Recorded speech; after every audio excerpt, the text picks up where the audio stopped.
Welcome back to 1876 Sports and Culture Podcast, a show focused on highlighting the illustrious Prairie View A&M University, the HBCU of Texas, by promoting SWAC and the HBCU experience, featuring your fellow PV Panthers, Roland Austin, Jcleezy, Big Mike Washington, three-time SWAC champ Gatti, former drum major HBCU band historian Shaunetta Haskell, and Al Williams, driving the show from the Hill.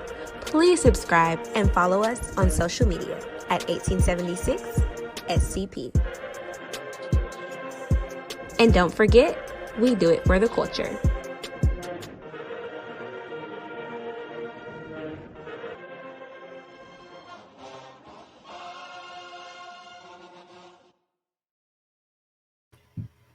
Welcome to the 1876 Sports and Culture Podcast. I am Shaunetta. Joining me, we've got Jcleezy, Roland, and Gatti. And on assignment, we've got Al and Big Mike. So, first, let me just start out by saying Happy Easter. Happy Easter. Happy Easter. And don't forget what else? Passover and Ramadan is all in that too. So. Days of Pentecost. And what you know about the day of Pentecost? Oh, wait a minute. It's coming. There's one to my right. Oh, boy. Okay. So I understand that on the yard this past week was Spring Fest.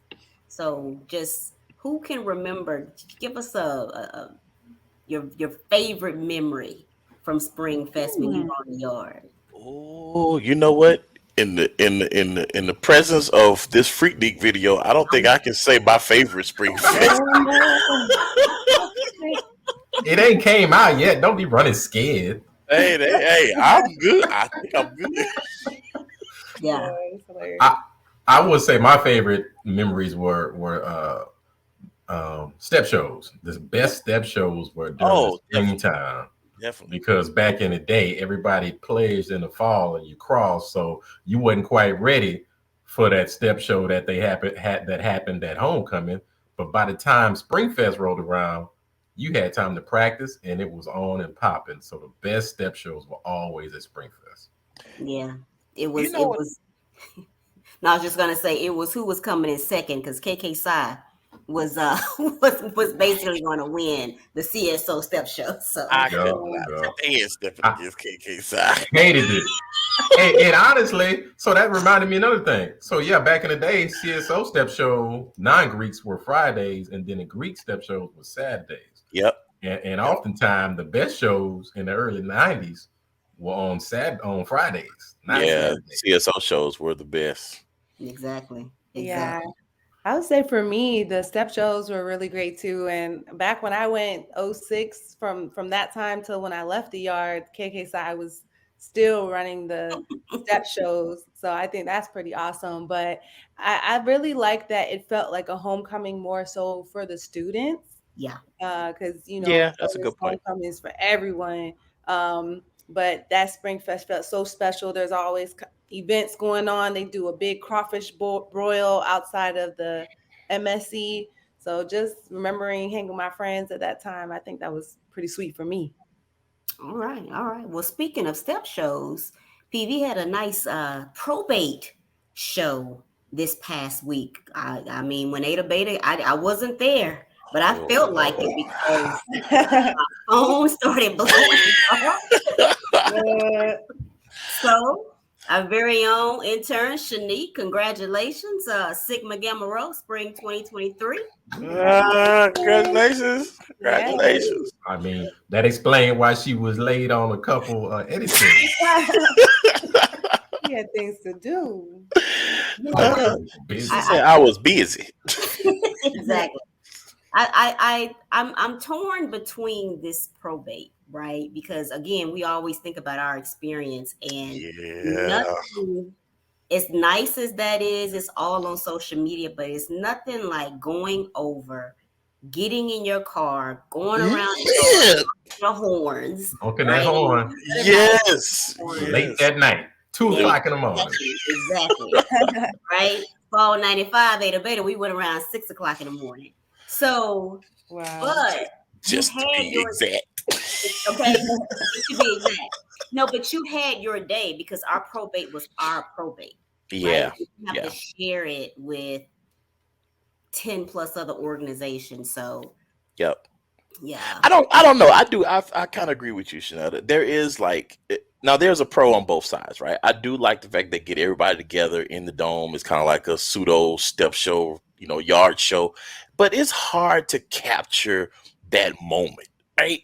When you're caravanning around after you cross, that moment is kind of surreal for you. So I do feel like some of it is kind of robbing the neos of that. But they kind of feel. I still felt it in the probate show. Oh no, yeah, they get it in.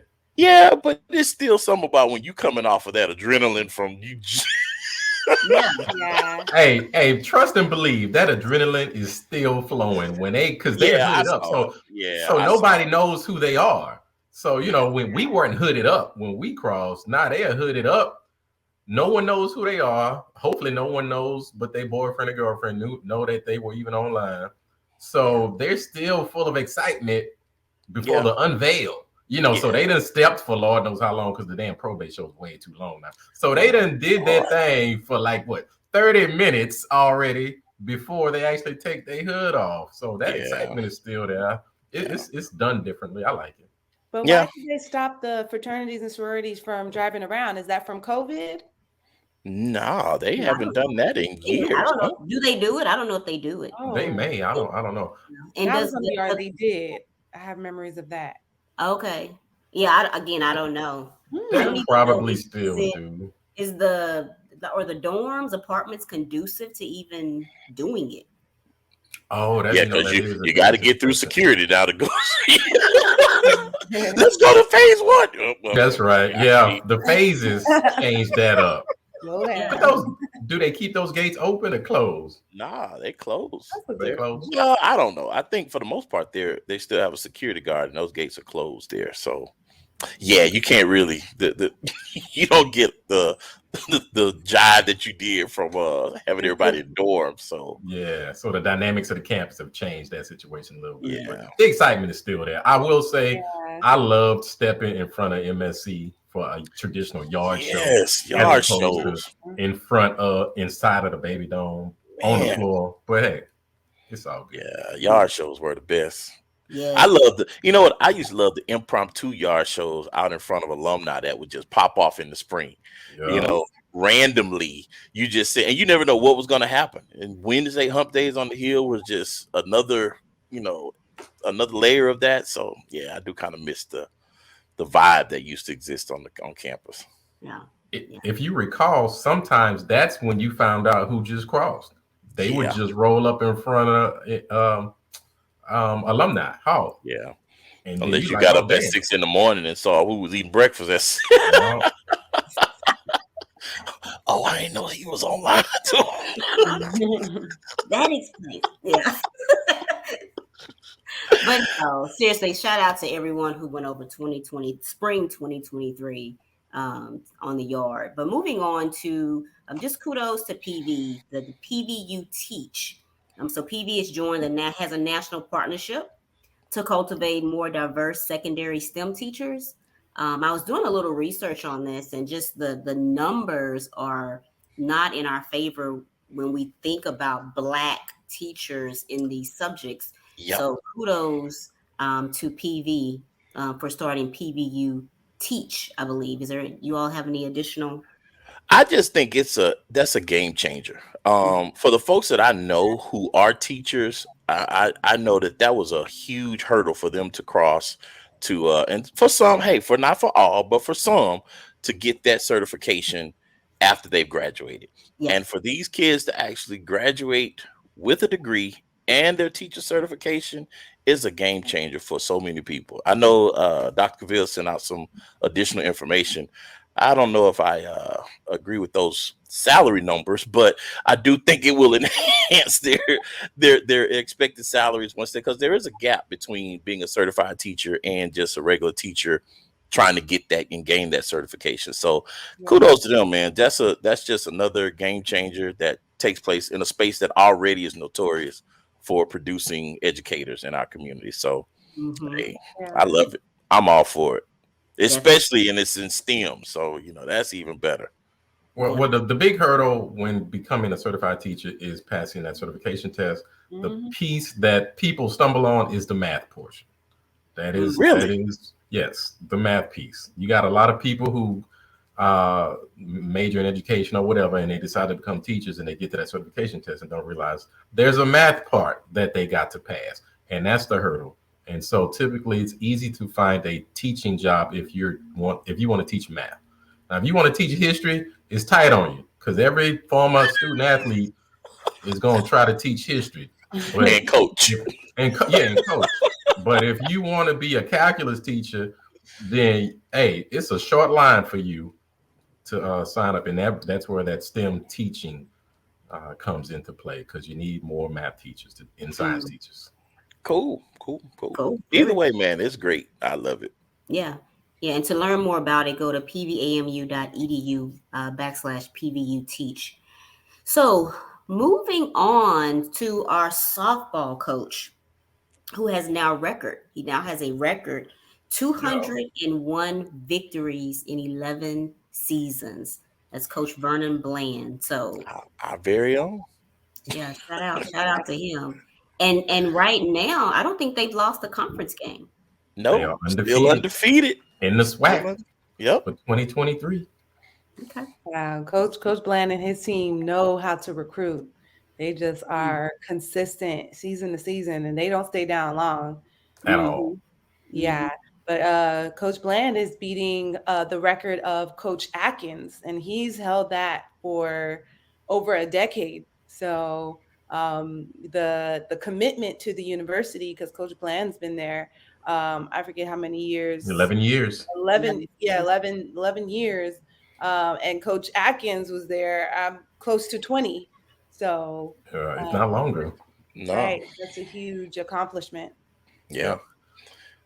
And to see as many successes that he's had, not just the wins, but also the championships too. So that's another testament to his leadership. So they look like they're gonna put another ring on that finger this year. Oh, definitely. They've locked that up. It's like done.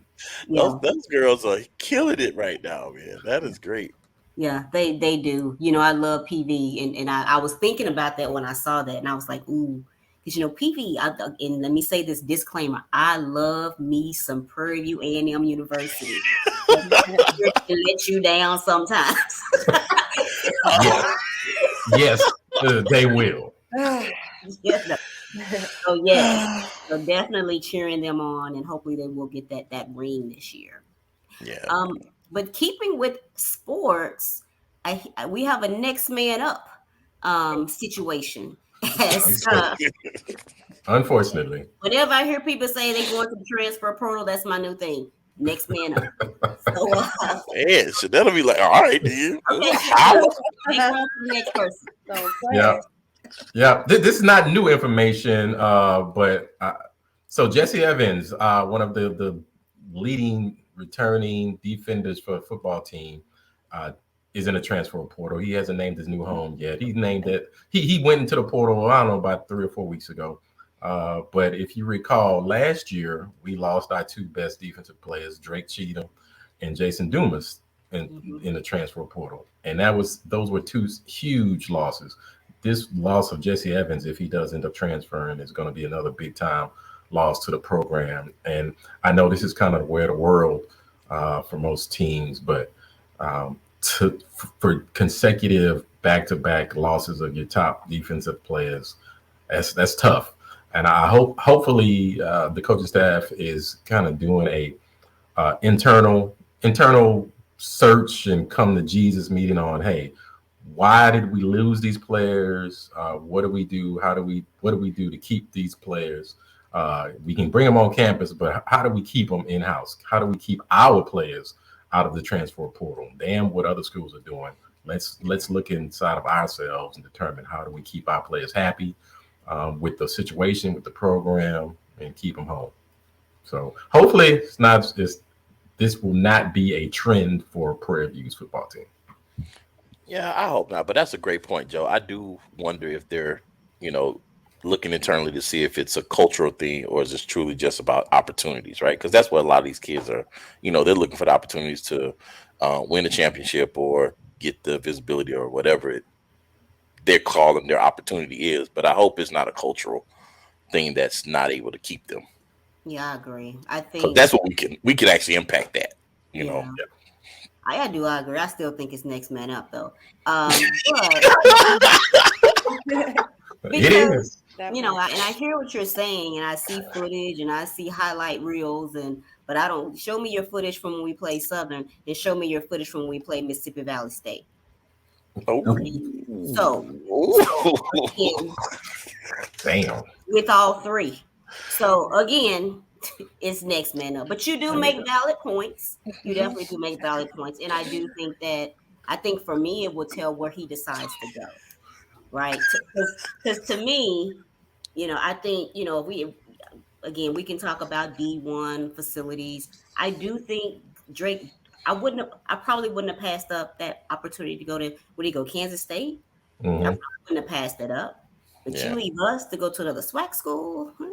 Okay, yeah. Well, I tell you, the one that scratched my head was we lost Jaden Stewart, who was the leading returning rusher, to Stephen F. Austin and Yeah. Nacogdoches.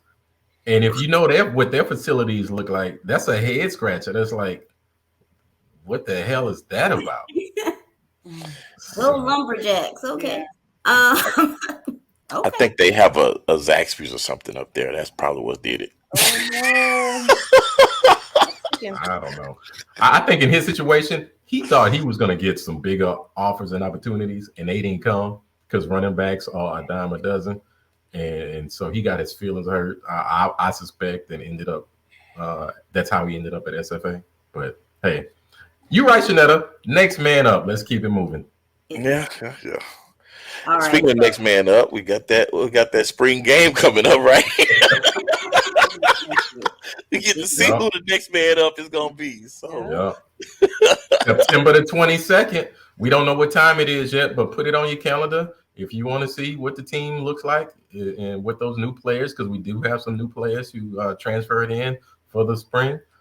Hey, come check it out. I know it was a nice production last year. Yeah, I think they're going to make it bigger and better this year. I keep hearing a lot of talks from various alums are talking about coming out, tailgating and everything for that day. I think, if I'm not mistaken, I think Alumni Affairs is actually going to try to put on some activities for everyone to come out and enjoy the game. So it seems like it's going to be a really nice turnout. So definitely come on out to be a part of it because it's it's a good opportunity to see the team before they suit up for real, and another chance to get back into that culture, get back into the rhythm.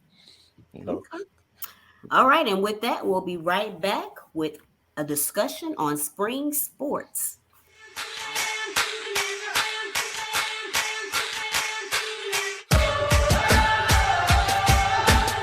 So, spring sports. Let's talk about the bowling team, our Bowling SWAC champions. Yeah. Man, strike. Yep.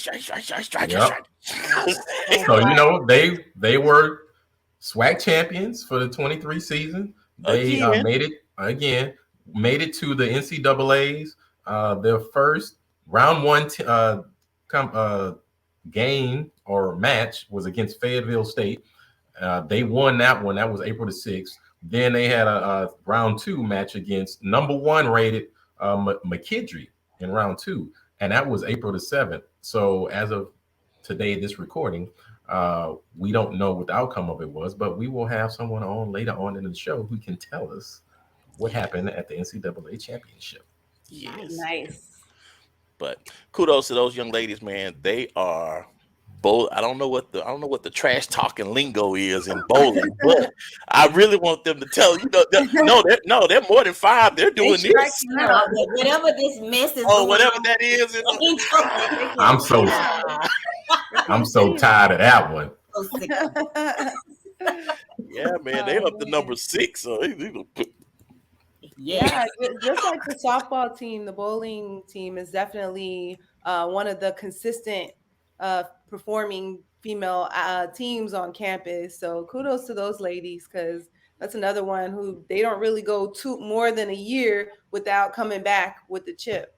Yep. Yeah. Yeah, definitely.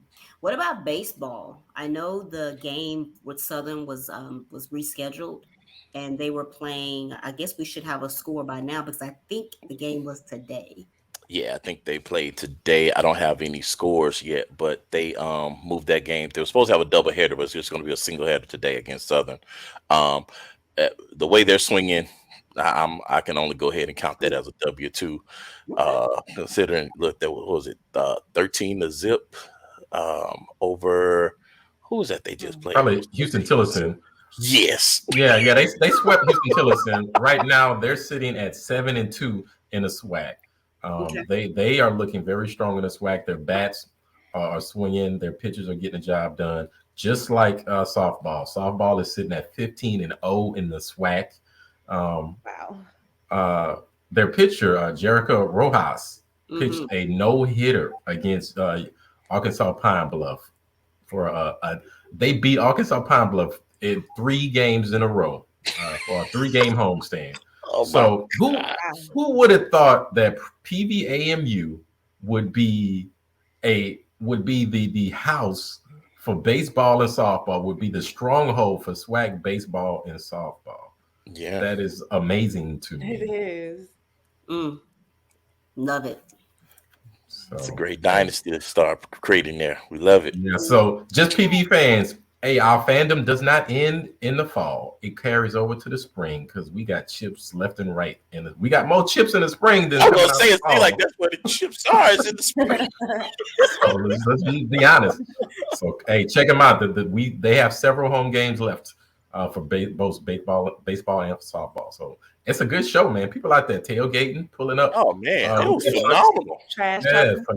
It's a nice show out there. I didn't know that. It was a good time. We had a real good time at the No, that was Alcorn. Alcorn.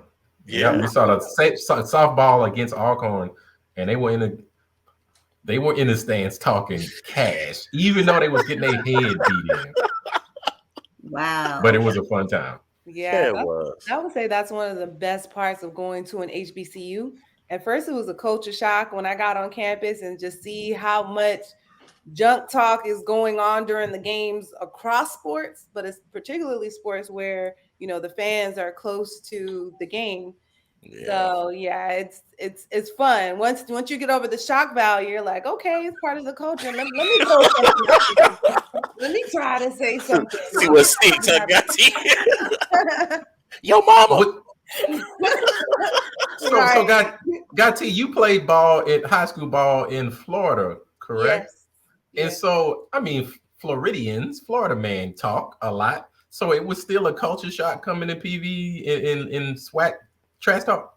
Yes, it was, because SWAC just takes it to another level. For example, when for our fans, if someone on the opposing team fouls out, and I think they do it in baseball too, strikes out, they're like left, right, as they walk off the court, and then they're like, sit down, or at the free throw line when someone's trying to shoot and they're like, oh, whatever, if the ball goes in or out. Before they had to miss it to be, given the word.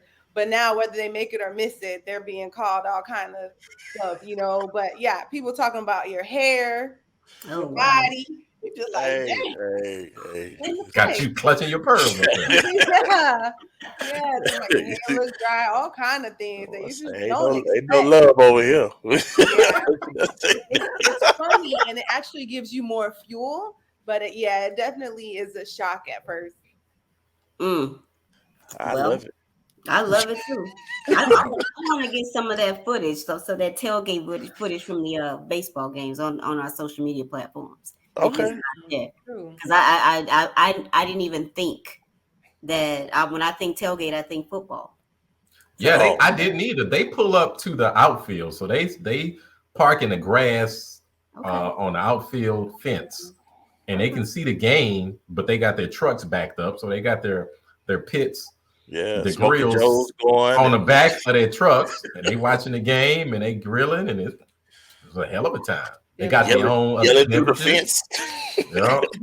I had no idea either, but I'm gonna be out there. All right, cool. All right, so we will be back with I'm So Glad.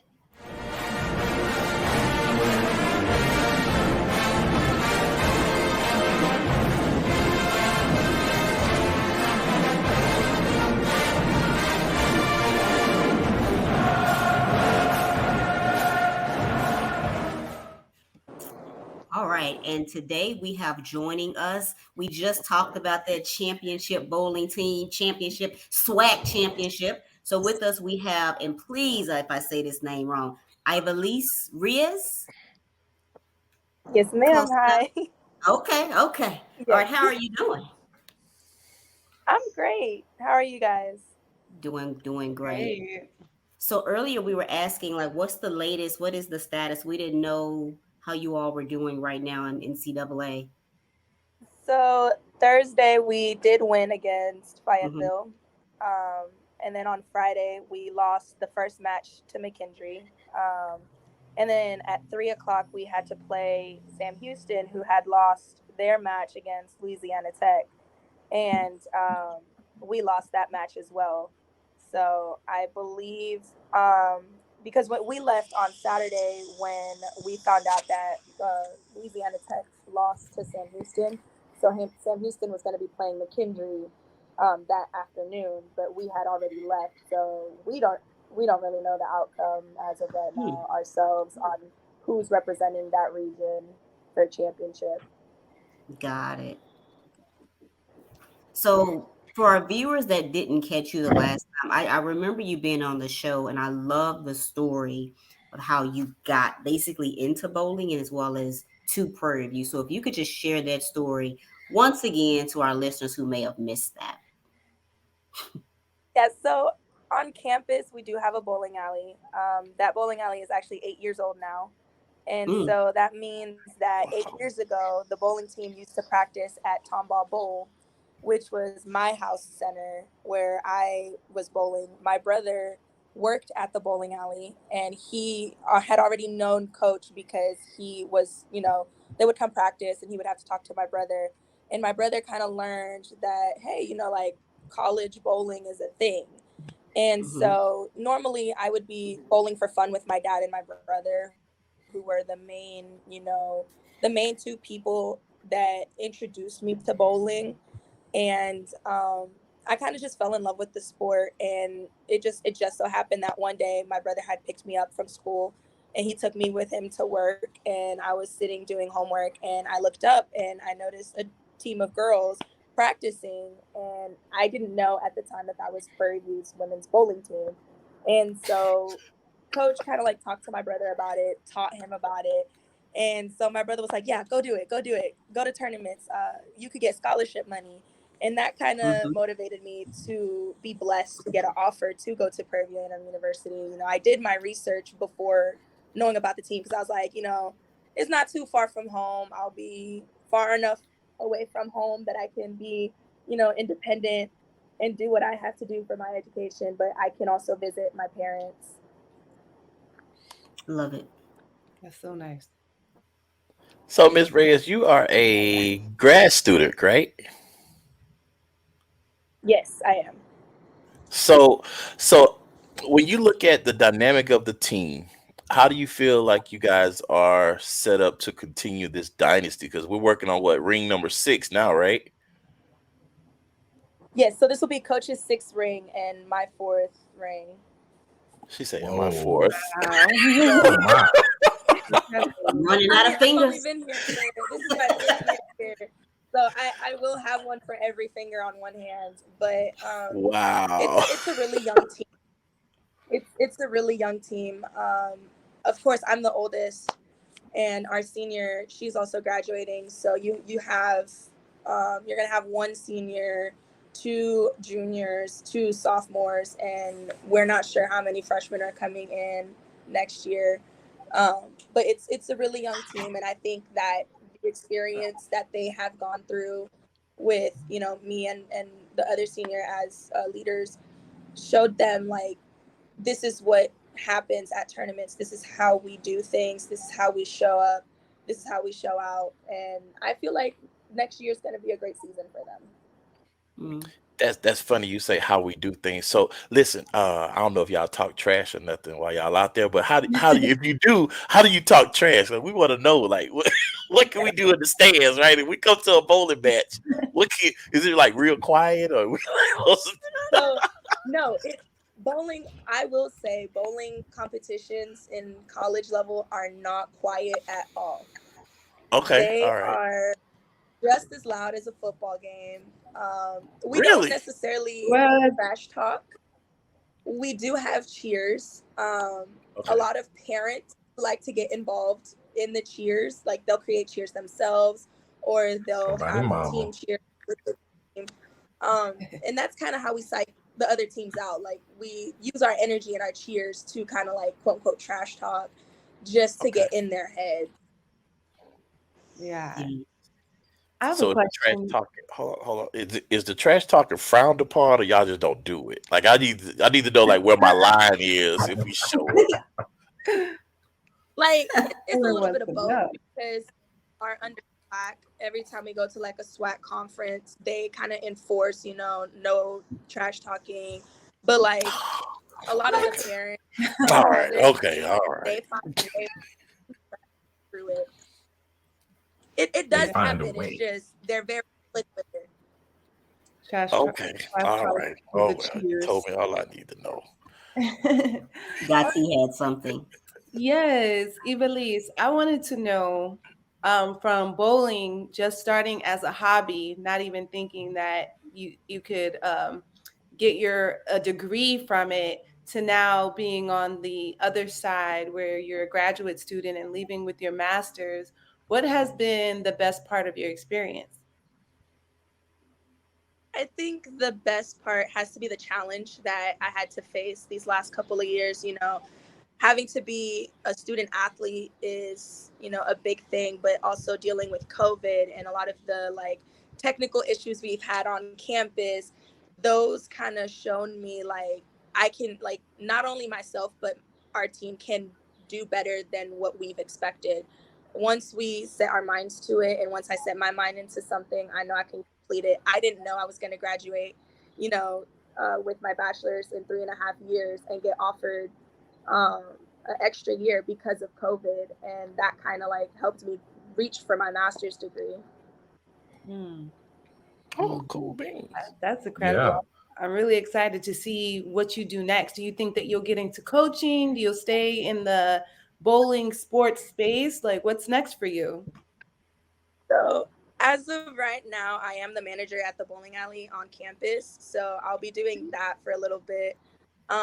Also, like, I'm getting my master's in juvenile justice. So initially I want to help in the rehabilitation of juveniles. So I want to use what I learned as a bowler to help kids, find a way to pay for college. Because if you start out when you're young and you do tournaments, you get scholarship money that can help you pay for school. So you don't have to worry about having to work while being in college, or having to, ask people to borrow money to pay for college. It's something that's already there for you. I love that. Creating pathways. Best of luck with all that. Yeah, it sounds like a nonprofit is on the horizon with that, and what you're sounding. A little bit, yeah. Okay, all right. An ambassador for Prairie View A&M University bowling team. Definitely. Well, Ivelisse, we definitely thank you for joining us again. I think that it goes without saying that you have an open invitation to join the show. So good luck on your studies, and then also that nonprofit that we're going to speak into existence. I know, right? All right. Are you? Oh, one more question. Are you on social media, Ivelisse, and how can we find you if you are? Yes. So my Instagram is it's kind of long. It's 626 underscore Stitch underscore Ohana. I'm a big Stitch fan. I don't really post on there a lot. Look, school has so that I don't really post on there a lot. I had posted about our championship, I think like 2 years ago, and after that, I haven't really been on there. But now that I've put that to the side, I'm gonna be posting again on social media. Awesome. Okay. Looking forward to keeping up with you. All right. And with that, we'll be right back with some We Ready shout outs.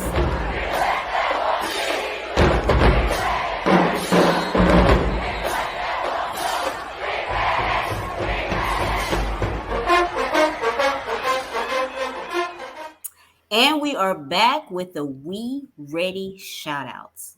I'm going to give a shout out to Dr. Ruth Simmons, who told the Houston Chronicle that the A&M system neglected Prairie View and is not capable to run the HBCU. Ooh. So shout out for her transparency. Shout out for her truth. Ruth, the truth. With the truth. Indeed. She always ready. She always ready. Stay ready.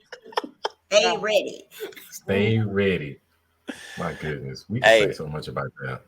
Exactly. I'm going to give a shout out to those P-Vites that took that road trip down I-10 to I-85 back in 94, who are hoping their faces don't show up. I hope y'all ready. Are y'all ready? I ain't gonna say no names, but one of our show hosts already put a disclaimer out there. His wording together. Getting his story. What happened was that I got a twin, right? And I didn't even know I had a twin. And then I had found him. That part. Any more shout-outs? Yeah, I'm gonna give a shout out again to Coach Vernon Bland, PV alum, been on campus coaching for 11 years. He probably had multiple opportunities to leave with all the championships that he's put up there, but hey, he stuck it out. He's 201 wins. He's got the program humming, recruiting. He used to have to pick up the phone and call. Now they call him. Mm-hmm. So he ready. He ready. All right. And I'm going to lead us out. Okay. All right. It's been a while now. It's been a while. Don't be fancy with it now. PV. You know.